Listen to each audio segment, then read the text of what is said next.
If you've ever been 3D modeling and you can't find the reference perspective that you need, you know just how incredibly frustrating that is. So here's how I go about creating those references while making them as dimensionally accurate as possible. First, you want to find the work that's already been done for you. Right here, I wanted to create this character's helmet from Gundam, but I didn't have a perfect side view anywhere in the show. If you're ever having trouble finding references, I recommend searching in this order. Starting with official concept art, this can be character sheets, turnarounds, or more from behind the scenes. Character stills from the show, because sometimes that concept art doesn't fully translate to the final product. And finally, the last source you want to draw from is fan art. However, this doesn't apply to all fan art. Sometimes you'll find some really well-made fan-made turnarounds or diagrams that you might not find details for anywhere else. In that case, I do recommend them. However, I want to instill one concept into you, and that is that when you're looking for character reference, everyone is going to make small changes. Over time, this becomes one big game of telephone, where details get misinterpreted, changed, or just completely removed. It's up to you to decide what is and isn't applicable reference, because at the end of the day, it's for your use case. And here's where we move on to our next step. You're going to want to choose the reference that gives you the most amount of context for your shape. This is going to be your key reference. The rest of this process relies on this one part. Personally, I like starting with a front reference, but if you can't get a front view, a side view will do just as well. What you don't want is a 3/4 view. It's going to make modeling way harder, and truthfully, unless you have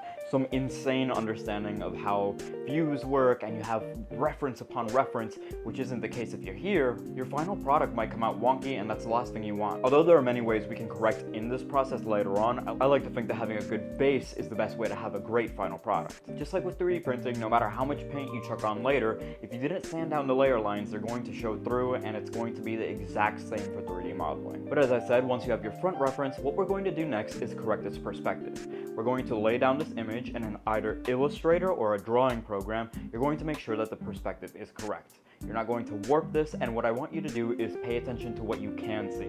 Don't start making up details, and don't start stretching things out. Otherwise, later on in the process, you're going to realize that it doesn't quite look like how it should. What I like to do is make sure all my lines are flat, and what I mean by this is that if you know something has a sharp angle, you don't want it to curve. If you're doing this in Illustrator, this is extremely easy to do, but if you're drawing, make sure to use a consistent line weight and be mindful of your placement. From here, we're going to move on to the next step, and I hope you've collected enough reference, because we're going to start making the other angle of this.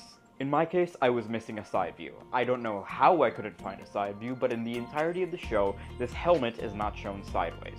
From here, you're going to do two things. If you have a 3/4 view or anything close, you're going to bring that in and scale it to size, but this is important. You will not be tracing over that image, or I promise you, you're going to get some wonky dimensions.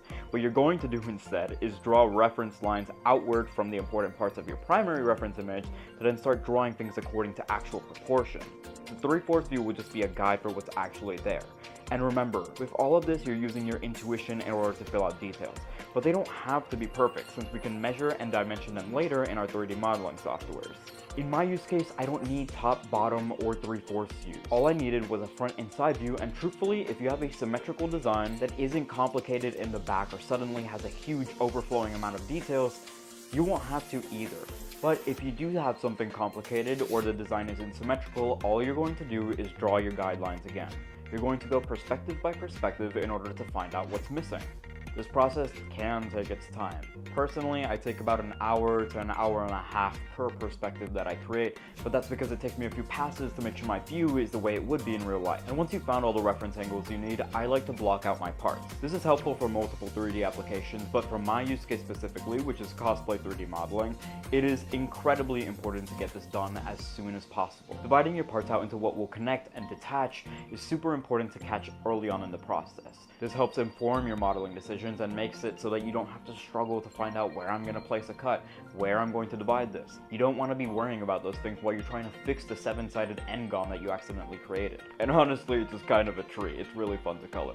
But if you've done all of this until now, then congratulations. Now you're ready to start doing the real work on the project, and if you're interested in learning more stuff like this, follow for more.